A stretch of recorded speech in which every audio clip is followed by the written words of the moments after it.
Police गाड़ी सहित जेतेबेले जिल्लापालंकर नालीबती गाड़ी चा दोकान आगे अटकिला देखिकी तो थरिबाकू लागिले चा दोकानी। जिल्लापाल गाड़ी ओह्लेई किछि पचारिले। दोकानी पाखरु जहा शुणिले जिल्लापालंक आखिरु धार धार होई लुह बोहिबारे लागिला। से दुम किना चेयर उपरे बसी पड़िले। पूरा म्रियमाण जना पड़ुथिले। किछि समय पर प्रकृतिस्थ होई चेयर उठिले। निज गाड़ी और पुलिस गाड़ी को फेरई देले। आ तुरंत एक कार बुक करी से सही घरे पहुंचिले। हेले जेतेबेले से घर लोक तांगु देखिचंती निज आखि को तो विश्वास करि पारलेनी। जयपुर सहरर मध्य भागरे थिबा एक चा दुकान सामनारे जिल्लापालंक गाड़ी हठात अटकिला। साथी रे पुलिस को नहीं आसीथिबा जिल्लापाल नालीबती गाड़ी फटाफट ओह्लेई पड़िले। पुलिस और जिल्लापाल को देखी चा दोकानी जमीती हालुका सुखीगला। देखिकी से डरी गले। सेठू गाड़ी ओह्लेई जिल्लापाल निजे चा दोकानी पाखकू गले। पचारिले सुदाम महापात्र कुआडे गले? चा दोकानी टिके आश्चर्य होई पचारिले कि सर सुदाम महापात्र किए? मु तो तांको जानिनी। सेठू जिल्लापाल राजीव पचारिले कि आरे से सुदाम महापात्र जे तम आगुरु एठारे चा दोकान करुथिले। चा दोकानी टिके मने पकई कहले कि सर से तो 3 वर्ष आगुरु निज गाँ को पळेइचंती। आ से जीवा पर ठारू मु एठारे चा दोकान करिछि। गाँ को पळेइबा कथा सुनी राजीव बाबूଙ୍କ मन टिके दुख होईगला। मुहरे एक अलगा भाव स्पष्ट भावे बारी होई पड़िला। टिके भाबिबा परे पचारले कि गाँ को काहेकि पळेइले? चा दोकानी कहले मु जानिनी सर, तांको भी मु देखिनी। से जागा छाड़िबार 12 दिन परे मु ए जागा को आसीथिली। खाली शुणिथिली कि सुदाम नामक जने व्यक्ति एठारे चा दोकान करिथिले। आ धीरे धीरे तांको देह खराब हैला। सुखिकी कंटा होई जाइथिले। आ दोकान करि न परिबारु से जागा छाड़ी गाँ को पळेइले। ए सब शुणिकी राजीव बाबूଙ୍କ छाती धड़पड़ हेबाकू लागिला। निज ऊपर बहुत राग आसिला कि से एते डेरी करिदेले। मने मने भाबिले कि नाई सेपरी भल लोक केबे भी एते जल्दी दुनिया छाड़िकी जाई परिबेनी। भाबी भाबी पाखरे पड़िथिबा एक चेयर उपरे बसी पड़िले। चा दोकानी पचारिले कि सर चा करिदेबे कि? हेले राजीव बाबू आखि बंद करी कौन सब भाबुथिले। पुणी थरे चा दोकानी पचारिले कि सर चा देबी कि? सेठू राजीव बाबू टिके स्थिर होई कहले जे हाँ 5टा चा करि दियो। 2 मिनिट परे 5टा स्पेशल चा नहीं राजीव बाबू तांग ड्राइवर और 3 पुलिस बाबूଙ୍କ हाथ धरई देले चा दोकानी। राजीव बाबूଙ୍କର 10 वर्ष तलर कथा मने पड़ीगला। आज को ठीक 10 वर्ष तले ठीक यही जगार ही से आसी भोक शोषरे बसी रही। दीर्घ समय बसिबार देखी सुदाम तांको पचारिले कि पुओ कौन किछि असुविधा होइछि कि? बहुत दुखी देखा जाउछु, चा देबी कि? सुदाम को मुह को टिके अनेबा परे राजीव कहले कि मो पाखरे टंकाटिए भी नाही अंकल।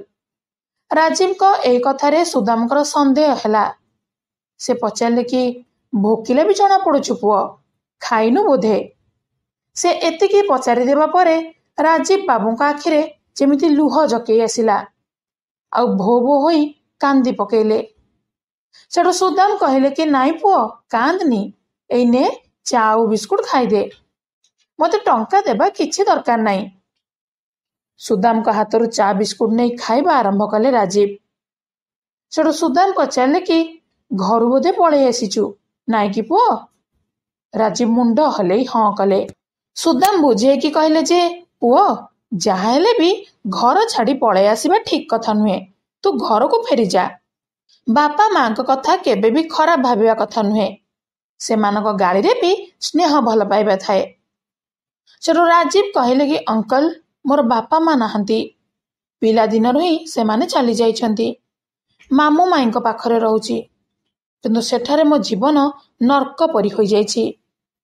सेमाने मते पढ़ेइबा को देउ नाहंती, मते कामरे लगाई टंका रोजगार करबा को चाहुचंती। सेमानक पाखरे तो बहुत टंका अछि, हेले सेमाने आउ मो पिछा खर्च करबा को चाहु नाहंती। तांको केवल टंका दरकार। କିନ୍ତୁ ମୁଁ ପଢ଼ିବାକୁ ଚାହୁଁଥିଲି। ଯେତେବେଳେ ମୁଁ ଏଇ କଥା କହିଲି ସେମାନେ ମୋତେ ମାରିଲେ, ପିଟିଲେ। ଆଉ ଧୀରେ ଧୀରେ ତାଙ୍କ ନିର୍ଯାତନା ବଢ଼ିବାକୁ ଲାଗିଲା। ବାଧ୍ୟ ହୋଇ ମୁଁ ଘର ଛାଡ଼ି ପଳେଇ ଆସିଲି।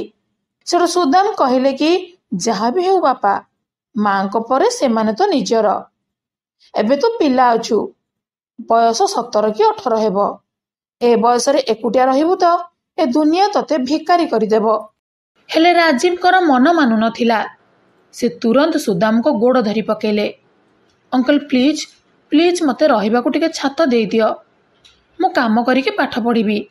ମୋତେ ପଢ଼ିବାର ଅଛି, ବଡ଼ ଲୋକ ହେବାର ଅଛି। ରାଜୀବଙ୍କ ଦୃଢ଼ୋକ୍ତି ଦେଖି ସୁଦାମ କହିଲେ କି ଠିକ୍ ଅଛି, ତୁ ମୋ ସାଥିରେ ରହିବୁ। ମୋ ପାଖରେ ଗୋଟିଏ ଭଡ଼ା ଘରେ ଏକୁଟିଆ ରହୁଛି। ମୋ ପିଲାମାନେ ଗାଁରେ ରହୁଛନ୍ତି। ଏତିକି ଶୁଣି ରାଜୀବ ଖୁସି ହୋଇଗଲେ। ସୁଦାମଙ୍କ ନିକଟରେ ସେ କୃତ୍ୟ ହୋଇଗଲେ। ସୁଦାମ ତାଙ୍କୁ ନେଇ ଘରେ ରଖିଲେ। 3 ବର୍ଷ ଯାଏଁ ସେ ସେଇଠାରେ ରହିଲେ। ଆଖପାଖ ପିଲାଙ୍କୁ ଟ୍ୟୁସନ୍ କରି ନିଜ ଗୁଜୁରାଣ ମେଣ୍ଟାଉଥିଲେ। ଖାଲି ପଢ଼ିବା ପାଇଁ ଟଙ୍କା ହୋଇଯାଉଥିବା ବେଳେ ଖାଇବା ପାଇଁ ପର୍ଯ୍ୟାପ୍ତ ହେଉନଥିଲା। ତଥାପି ସୁଦାମ ତାଙ୍କୁ ଘରେ ରଖି BSc ପଢ଼େଇଲେ। ଆଉ BSc ପରେ IAS ପ୍ରସ୍ତୁତି ପାଇଁ ଦିଲ୍ଲୀ ପଳେଇଲେ। ସୁଦାମ ତାଙ୍କୁ ନିଜେ ଦିଲ୍ଲୀ ପଠେଇଥିଲେ। ଫଳରେ ରାଜୀବ ତାଙ୍କ ସ୍ୱପ୍ନ ପୂରଣ କରିପାରିବେ। ଓଡ଼ିଶାରେ IAS ପ୍ରସ୍ତୁତି ପାଇଁ ପର୍ଯ୍ୟାପ୍ତ ସୁଯୋଗ ନଥିବାରୁ ସେ ଦିଲ୍ଲୀରେ ରହୁଥିବା ଜଣେ ଚିହ୍ନା ଲୋକଙ୍କ ପାଖକୁ ରାଜୀବକୁ ପଠାଇଥିଲେ। ଆଉ କହିଥିଲେ କି ସେ ତୋ ପାଇଁ କିଛି କାମ ଯୋଗାଡ଼ କରିଦେବ। ଆଉ ତୁ କାମ କରି ପ୍ରସ୍ତୁତି ବି ଜାରି ରଖିବୁ। ଆଉ ଯଦି କିଛି ବି ସମସ୍ୟା ହେଲା ତାହେଲେ ମୋତେ ଚିଠି ଲେଖି ଜଣେଇବୁ। ଟଙ୍କା ଦରକାର ଥିଲେ ବି ସଂକୋଚ କରିବୁନି। ମନେ ରଖ, ତୁ ବଡ଼ ଲୋକ ହୋଇକି ହିଁ ଫେରିବୁ। ପୁଣି ରାଜୀବ ଦିଲ୍ଲୀ ପଳେଇଲେ। 5 ବର୍ଷର ହାଡ଼ଭଙ୍ଗା ପରିଶ୍ରମ ପରେ ରାଜୀବ ବହୁତ ଭଲ ର୍ୟାଙ୍କରେ IAS ପାଇଗଲେ। ଏଥିପାଇଁ ସେ ନିଜ ଜିଲ୍ଲାରେ ଚାକିରି ପାଇଗଲେ। ଏବେ ସୁଦାମକୁ ଛାଡ଼ି ତାଙ୍କର ଆଉ କିଏ ବି ନଥିଲେ।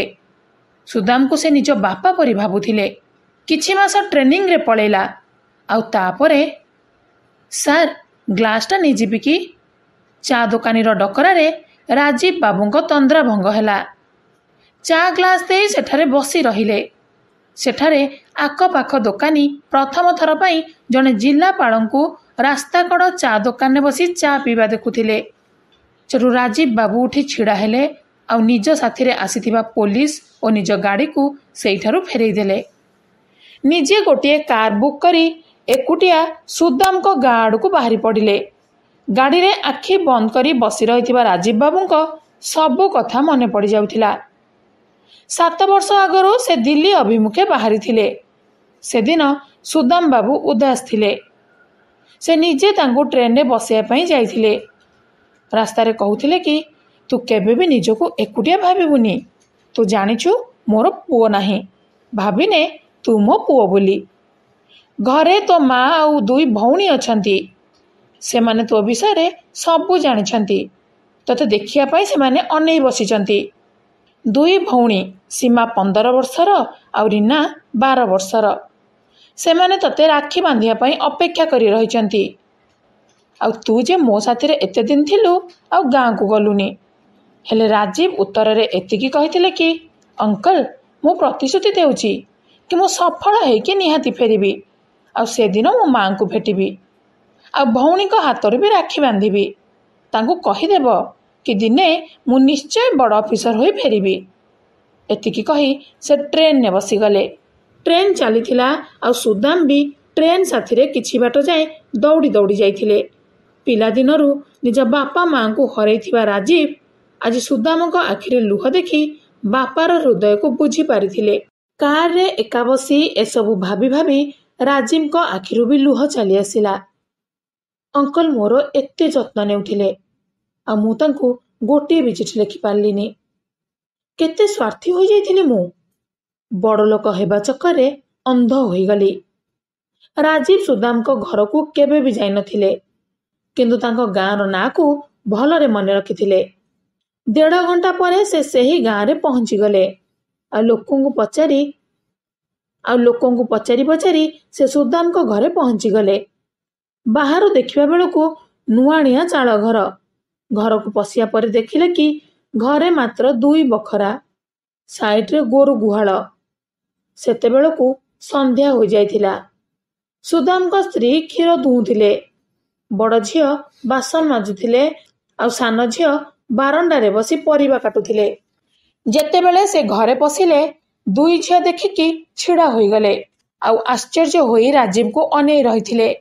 ସେ ଯାଇ ବାରଣ୍ଡାରେ ପଡ଼ିଥିବା ଖଟରେ ବସି ପଡ଼ିଲେ ଆଉ ପଚାରିଲେ କି ସୁଦାମ ଅଙ୍କଲ କାହାନ୍ତି? ସୀମା ଟିକେ ଆଶ୍ଚର୍ଯ୍ୟ ହୋଇଗଲେ ଆଉ କିଛି ସମୟ ଚୁପ୍ ରହିବା ପରେ କହିଲେ କି ବାପା ଚାଲିଯିବାଟା 3 ବର୍ଷ ହୋଇଗଲାଣି। ଶୁଣିକି ତ ରାଜୀବକୁ ଯେମିତି ଝଟକା ଲାଗିଲା। ତୁରନ୍ତ ଖଟରୁ ଉଠି ପଡ଼ିଲେ। ମୁହଁ ଯେମିତି କାନ୍ଦ କାନ୍ଦ ହୋଇଗଲା। ଆଖିରୁ ଲୁହ ବାହାରି ଆସିଲା। କଣ୍ଠ ଓଦା ହୋଇଗଲା। ଭାବିଲେ ଯାହା ଭାବିଥିଲି ସେଇଟା ହିଁ ହେଲା। ରାଜୀବଙ୍କ ସ୍ୱପ୍ନ ପୂରଣ ହେବା ପରେ ସବୁଠୁ ଅଧିକ ଖୁସି ହେବା ଲୋକ ଆଜି ଏ ଦୁନିଆରେ ନଥିଲେ। ରୀମା ଦୌଡ଼ିକି ରୁମ୍ରୁ ଏକ ଫଟୋ ନେଇ ଆସିଲେ, ଯେଉଁଥିରେ ରାଜୀବ ଆଉ ସୁଦାମ ଏକାଠି ଛିଡ଼ା ହୋଇଥିଲେ। ଆଉ ସେ କେତେବେଳେ ଫଟୋକୁ ଦେଖୁଥିଲେ ତ ଆଉ କେତେବେଳେ ରାଜୀବଙ୍କ ଆଡ଼କୁ ଅନାଉଥିଲେ। ଆଉ ଟିକେ ସମୟ ପରେ ଜୋରରେ ଚିଲେଇବାରେ ଲାଗିଲା କି ମା ଦେଖ, ରାଜୀବ ଭାଇ ଆସିଛନ୍ତି। ଭାଇ ଡାକ ଶୁଣି ରାଜୀବ ଯେମିତି ଭାବପ୍ରବଣ ହୋଇପଡ଼ିଲେ। ଆଖି ଛଳ ଛଳ ହୋଇଗଲା। ସେ ହାତ ଖୋଲି ଛିଡ଼ା ହୋଇଗଲେ, ଯେମିତି ଭଉଣୀକୁ କହୁଥିଲେ କି ଆ ମୋ ପାଖକୁ ଆ। ସେ ସେମାନଙ୍କ ପାଇଁ ଜଣେ ଅଜଣା ଲୋକ ଥିଲେ, କିନ୍ତୁ ସମ୍ପର୍କରେ ଭାଇ ଥିଲେ। ଦୁନିଆର ସବୁଠୁ ପବିତ୍ର ସମ୍ପର୍କ। ରାଜୀବ ବାବୁ ବି ଦୁନିଆରେ ଏକା ମଣିଷ ଥିଲେ। ରାଜୀବ ଡାକିବା ପରେ ଦୁଇ ଭଉଣୀ ଦୌଡ଼ି ଆସି ଭାଇକୁ କୁଣ୍ଢେଇ ଧରିଲେ। ମା ବି ଦୌଡ଼ିକି ପଳେଇ ଆସିଲେ। ଆଉ ରାଜୀବ ମାଙ୍କ ଗୋଡ଼ ଛୁଇଁ ନମସ୍କାର କଲେ। ତଳୁ ଉଠାଇ ମା ରାଜୀବକୁ ଜାବୁଡ଼ି ଧରିଲେ। କହିଲେ ଆସିବାକୁ ବହୁତ ଡେରି କରିଦେଲୁ ପୁଅ। ସୀମାର ବାପା ତତେ କେତେ ମନେ ପକାଉଥିଲେ। ଶେଷ ସମୟରେ ତତେ ହିଁ ଖୋଜୁଥିଲେ। ବାରମ୍ବାର କହୁଥିଲେ କି ରାଜୀବକୁ ଡାକ। ମା ମୁହଁରୁ ଏତିକି ଶୁଣି ଯେମିତି ଥୟ ଧରିପାରିଲେନି ରାଜୀବ। ଆହୁରି ଜୋରରେ କାନ୍ଦିବା ଆରମ୍ଭ କରିଦେଲେ। ଅଳ୍ପ ସମୟ ପରେ ପଚାରିଲେ କି ତାଙ୍କର କ'ଣ ହୋଇଥିଲା କି? ମା କହିଲେ କି 5 ବର୍ଷ ଆଗରୁ ଯେତେବେଳେ ସେ ସହରରୁ ଫେରିଲେ, କେଜାଣି ତାଙ୍କୁ କେଉଁ ରୋଗ ମାଡ଼ି ବସିଥିଲା। ଶୁଖିକି ତ କଣ୍ଟା ହୋଇଯାଇଥିଲେ। ଯାହା ଖାଇଲେ ତା ଦେହରେ ଲାଗୁନଥିଲା। 1 ବର୍ଷ ଯାଏଁ ତ ବହୁତ ଡାକ୍ତରଙ୍କୁ ଦେଖେଇଲୁ, ହେଲେ କିଛି ଫାଇଦା ହେଲାନି। ଏମିତିରେ ଦିନେ ସେ ଆମକୁ ଛାଡ଼ି ଚାଲିଗଲେ। ସେ ଯିବା ପରେ ଆମ ଉପରେ ଯେମିତି କଷ୍ଟର ପାହାଡ଼ ଲଦି ହୋଇଗଲା। ସୀମାର 2 ଦାଦା ଯେମିତି ପଛରେ ପଡ଼ିଗଲେ। କହୁଛନ୍ତି କି ଏ ଘର ଆଉ 2ଟି ଜମି ତାଙ୍କ ନାଁରେ କରିଦେବାକୁ, ନହେଲେ ସେ ଝିଅମାନଙ୍କର ବିବାହ କରେଇଦେବେନି। ଗଲା 15 ଦିନ ହେଲା ସେମାନେ ଆମକୁ ବସେଇ ଉଠେଇ ଦେଉନାହାନ୍ତି। ପ୍ରତିଦିନ ଆମ ସହିତ ଝଗଡ଼ା ଲଗାଉଛନ୍ତି ଆଉ କହୁଛନ୍ତି କି ଝିଅମାନଙ୍କ ବିବାହ ପରେ ଏ ଜମି ତ ତାଙ୍କର ହୋଇଯିବ। ସେଠୁ ରାଜୀବ କହିଲେ କି ମା ଏବେ ମୁଁ ଆସିଯାଇଛି, ଆଉ କିଛି ବି ଅସୁବିଧା ହେବନି, ମୁଁ ସବୁ ଠିକ୍ କରିଦେବି। ସେଠୁ ପୁଣି ମା କାନ୍ଦି ପକେଇ କହିଲେ କି ଆସିବାରେ ବହୁତ ଡେରି କରିଦେଲୁ ରେ ପୁଅ। ରାଜୀବ କାନ୍ଦି କାନ୍ଦି କହିଲେ କି ମା ମୁଁ ବଡ଼ ଲୋକ ହେବା ଚକ୍କରରେ ଫସି ଯାଇଥିଲି। ସେଠୁ ମା କହିଲେ କି ଏବେ ବଡ଼ ଲୋକ ହେଲୁ କି ନା? ରାଜୀବ କହିଲେ କି ହଁ ମା। ମା କହିଲେ କେତେ ବଡ଼, ଥାନା ବାବୁ ପରି ନା ତହସିଲଦାର ପରି? ରାଜୀବ କହିଲେ କି ସେମାନଙ୍କଠୁ ବି ବଡ଼, କଲେକ୍ଟର ହୋଇଯାଇଛି ମା। ସୀମା କହିଲେ କି ମା ଭାଇ ଆମ ଜିଲ୍ଲାର ଜିଲ୍ଲାପାଳ, ଅର୍ଥାତ୍ ଜିଲ୍ଲାର ସବୁଠୁ ବଡ଼ ଅଫିସର। ମା କହିଲେ କି ଆଚ୍ଛା ଏବେ ରହ, ମୁଁ ସାଙ୍ଗେ ସାଙ୍ଗେ ଆସୁଛି। କହି କହି ସେ ସୀମାର ଦାଦା ଘର ପାଖକୁ ପଳେଇଲେ ଆଉ ଚିଲେଇ ଚିଲେଇ କହିଲେ କି ଶୁଣ ଶୁଣ ସବୁ, ଏବେ ମୁଁ ଆଉ ଏକୁଟିଆ ନୁହଁ, ମୋ ପାଖକୁ ମୋ ପୁଅ ଆସିଗଲାଣି। ଥାନା ବାବୁ ତମ ଚିହ୍ନା ଜଣା ନା? ମୋ ପୁଅ କଲେକ୍ଟର। ଏବେ ମୋ ଜମି ଆଡ଼କୁ ଆଡ଼ ଆଖିରେ ବି ଅନେଇବନି, ନହେଲେ ତମର ଅବସ୍ଥା ଖରାପ କରିଦେବି। କାନ୍ଥ ଆର ପାଖରେ ଛିଡ଼ା ହୋଇ ସମସ୍ତେ ଶୁଣୁଥିଲେ ଆଉ କଲେକ୍ଟର କଥା ଶୁଣୁ ଶୁଣୁ ସମସ୍ତେ ଡରିଗଲେ। ସେଠୁ ରାଜୀବ ଯାହା ବି ପ୍ରଥମ ଦରମା ଉଠାଇଥିଲେ ସବୁ ମାଙ୍କ ଗୋଡ଼ ତଳେ ରଖିଦେଲେ ଆଉ କିଛି ସମୟ ପରେ ସେଇଠାରୁ ଚାଲିଗଲେ। ଆଉ ପ୍ରତି ସପ୍ତାହରେ ସେ ଛୁଟି ଦିନରେ ସେଠାକୁ ଆସି ପୁଅର କର୍ତ୍ତବ୍ୟ ପାଳନ କରୁଥିଲେ। ଏବେ ଆଉ ସେ ପରିବାରରେ କିଛି ବି ସମସ୍ୟା ନଥିଲା। କିଛି ବର୍ଷ ପରେ 2 ଭଉଣୀଙ୍କର ଧୁମଧାମରେ ବିବାହ କରେଇଲେ ଆଉ ବିବାହ ପରେ ସେ ମାଙ୍କୁ ନିଜ ପାଖକୁ ନେଇଗଲେ। ଆଉ ଏବେ ମା ପୁଅ ଖୁସି ଖୁସି ଜିଲ୍ଲାପାଳଙ୍କର ବାସଭବନରେ ଆରାମରେ ଦିନ କାଟୁଛନ୍ତି। ଏବେ ରାଜୀବଙ୍କ ପାଇଁ ମା ଗୋଟିଏ ସୁନ୍ଦର ଆଉ ସୁନା ନାକି ବୋହୂ ଖୋଜିବାରେ ଲାଗିଛନ୍ତି। କାହାଣୀ କେମିତି ଲାଗିଲା? ରାଜୀବଙ୍କ ପରି ପର ପିଲାଙ୍କ ସ୍ୱପ୍ନ ପାଇଁ ନିଜକୁ ସମର୍ପିତ କରିବାକୁ ନେଇ କମେଣ୍ଟ ବକ୍ସରେ ନିଜର ମତ ଦେବେ। ଭିଡିଓ ଭଲ ଲାଗିଥିଲେ ଲାଇକ୍ ସେୟାର କରିବା ସହିତ ଚ୍ୟାନେଲକୁ ସବସ୍କ୍ରାଇବ କରିଦେବେ। ଆଉ ହଁ, ବେଲ୍ ଆଇକନକୁ ବି ଅନ୍ କରି ଆମ ଫେସବୁକ୍ ପେଜକୁ ଫଲୋ କରିଦେବେ। ଲିଙ୍କ ଡେସ୍କ୍ରିପ୍ସନରେ ରହିଛି। ଧନ୍ୟବାଦ।